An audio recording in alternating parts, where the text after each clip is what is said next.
And I'm back with another podcast for you guys here today. I still don't know what to name it. I think I'm just going to keep the 9Trick podcast. But yeah, as you guys can see, I have number 2 guest here, SaucySurge. NMSU SaucySurge. Look him up on Twitch. Look him up on Twitter. He makes a bunch of content. He streams Rainbow Six quite on the daily.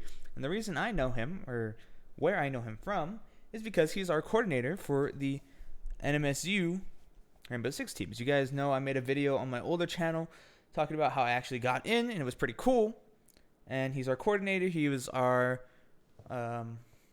he's pretty much our head guy for when it comes to like scrimming people and like signing us up for tournaments and shit.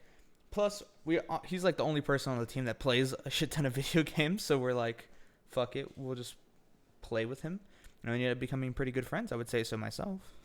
You see this nerdy ass weeb dude with all the lighting and shit. Anyway, so yeah, SaucySurge is pretty cool. Go follow him. All his links will be down in the description. I got my handy dandy electro notepad, and we'll be talking about the 9 topics. So originally, how I want the podcast to go was that there would be 9 topics that we talk about, or 9 like tricky questions. It's kind of cringe, but at least it's some sort of like, you know.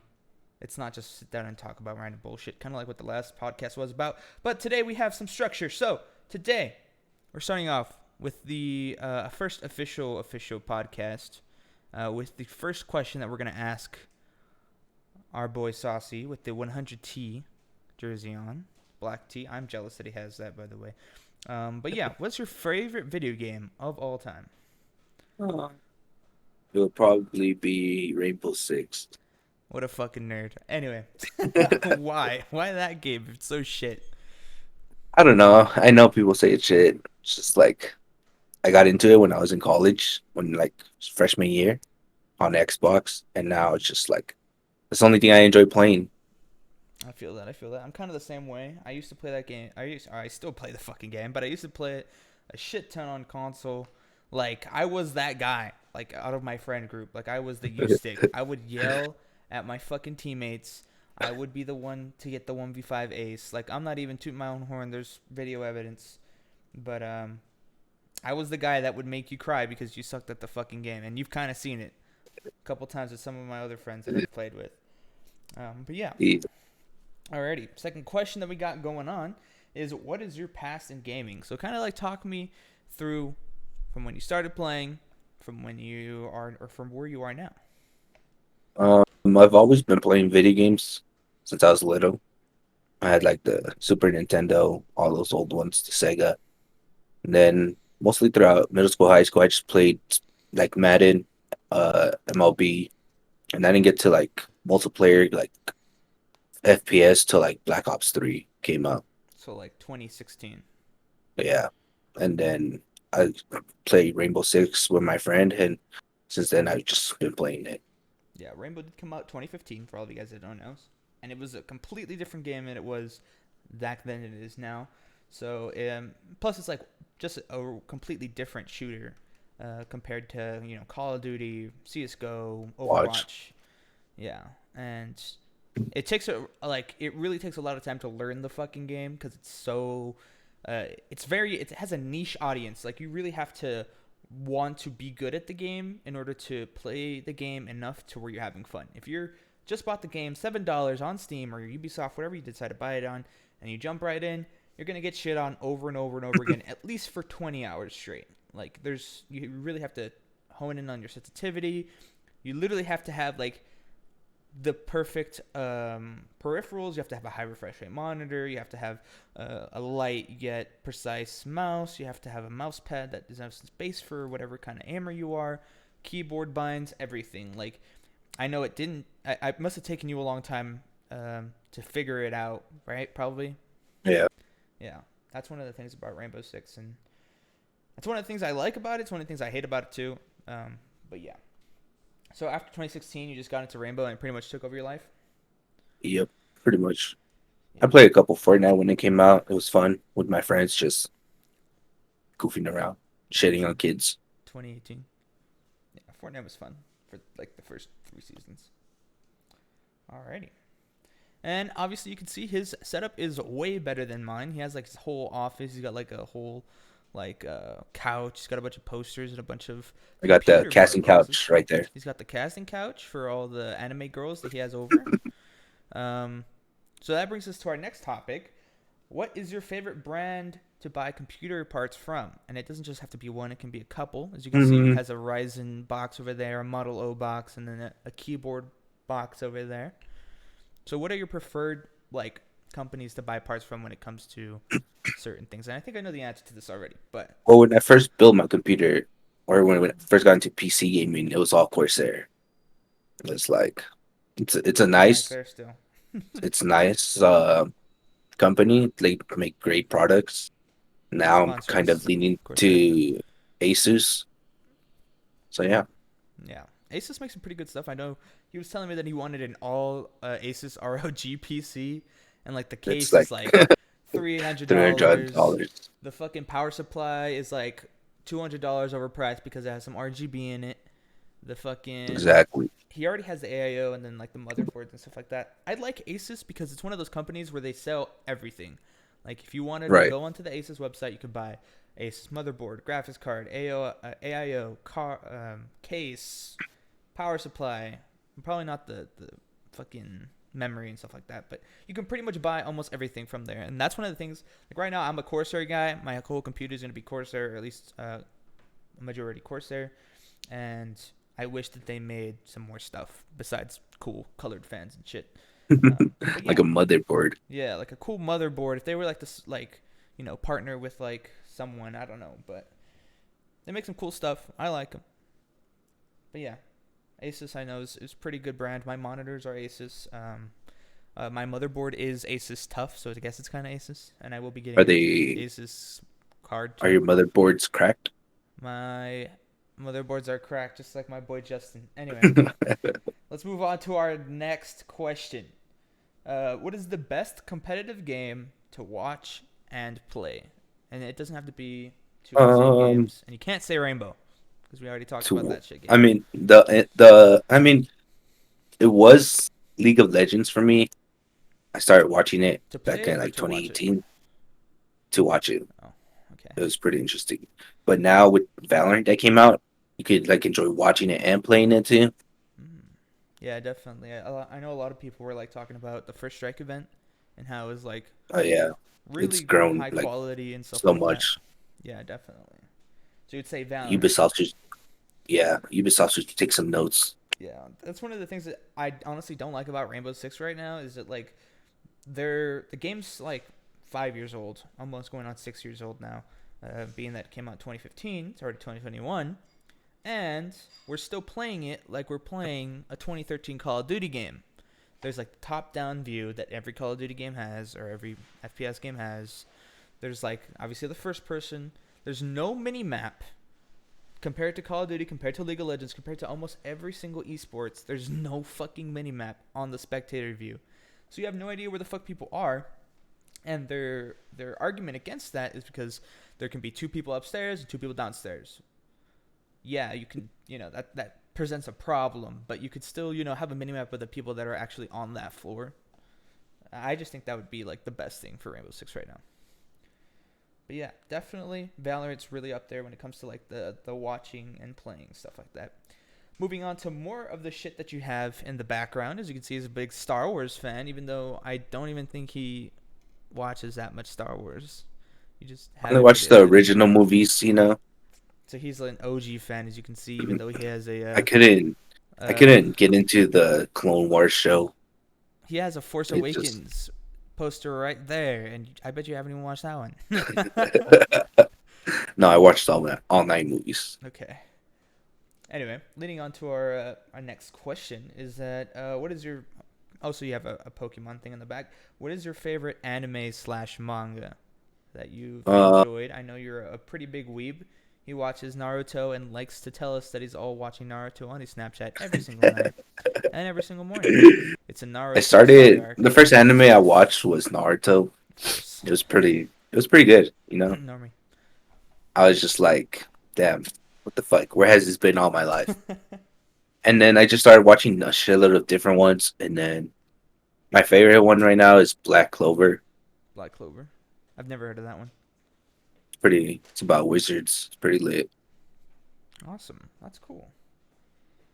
And manga too. I know you just started buying a bunch of books with all that fucking government money that you've been getting. Hey, we don't talk about We that. don't talk about that. Anyways, That's true.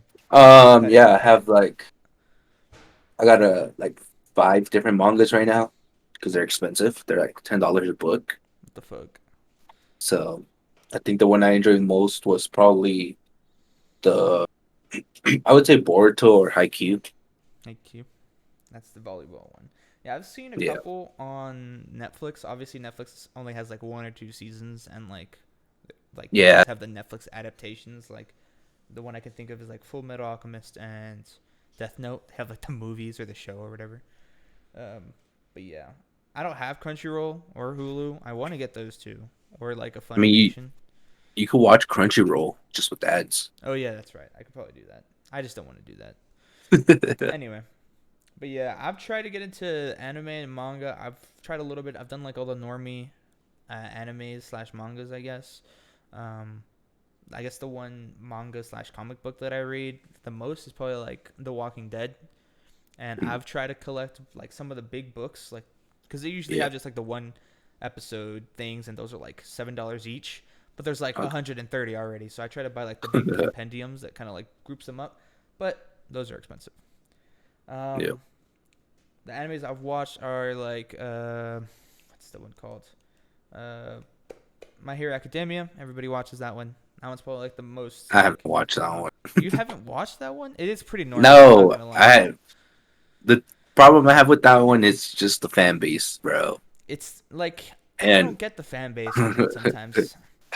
I don't I don't get it, but it's whatever. I liked it. I only watched the first 2 seasons. I know the third season just came out. I haven't watched that one yet. Um, I've watched. I know it doesn't really count as an anime, but I've watched a lot of Pokemon. I Um, mean, Pokemon does yeah. for like If it's the old like timers. the old timey ones, the new ones aren't really. I Um, used to watch like the first season of Pokemon, but mhm. then I just like got bored of it. Yeah, I used to be really big into the Pokemon movies, like Pokemon Dialga and Dioxys or some shit like that. That was like the best movie. I think it was black and white. It was like the movie based on the black and white games. I don't remember, but those were some pretty fucking good movies. The show obviously used to watch it a lot. I know Avatar, kind of not really an anime. I watched that shit. I've been watching The Promised Neverland. I know that's I, kind of like a smaller anime. It's only like one season on yeah, Netflix, but I think they only the have like second one one season. came out Yeah, it like came out like this last week. week. Yeah, yeah, yeah. And I know there's a big manga behind that one, but like I honestly I don't want to buy books. I don't have the attention span for that, so I'll just watch the fucking show. But yeah, I've been watching The Promised Neverland. I want to watch Naruto. Obviously, they're all on Netflix, so that's obviously a lot better for me. And what else did I want to watch? Seven Dead, not Seven, yeah, Seven Deadly Sins and Hunter x Hunter. Pretty much all the normie animes before I actually delve deep into like that fan base. Like yeah, Yeah. And you, I'm more into like shonen or like wizard type anime. yeah. So like the more fighting based animes, I guess. Yeah, I see a couple of romantics. Those are like when I want to feel pain. But that's it. When you want to feel pain. Yeah, and that goes over my next question. It was like the first anime. I kind of like changed that around. And then moving on to where we know each other from, college and Rainbow Six. Obviously, you're the coordinator for the NMSU Rainbow Six team. I obviously tried out for the team back when you guys were having tryouts early 2020 fall, and you picked me up, even though I'm pretty shit. Talk to me about like why you took on the role of the coordinator. I don't know if you like purposely took it on or it just kind of uh, fell into you.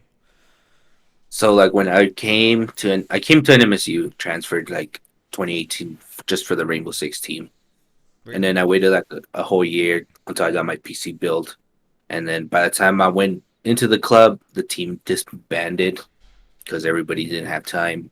So then they were all like, I mean, you could start it up again, but it's gonna take a lot of work. And I was like, all right. And then the only player I had to work with was Stick. You six our And team well, captain, by the way. you've all met Stick. Yeah. So started. And then you pretty much just got like a fresh team starting the fall of this year, right? Yeah, I know we played like in the summer Oh yeah, yeah, yeah. 2019 or 2020, but that was just like it Feeling wasn't it out. real serious. Yeah, Yeah. and then our first like full team was this fall. Nice. Nice. Yeah, definitely. I know I've wanted to always join a college team. I always talked about it in my streams. I was like, I'm either going to join Call of Duty or Rainbow Six because those are the only two games I really have like a deep knowledge of.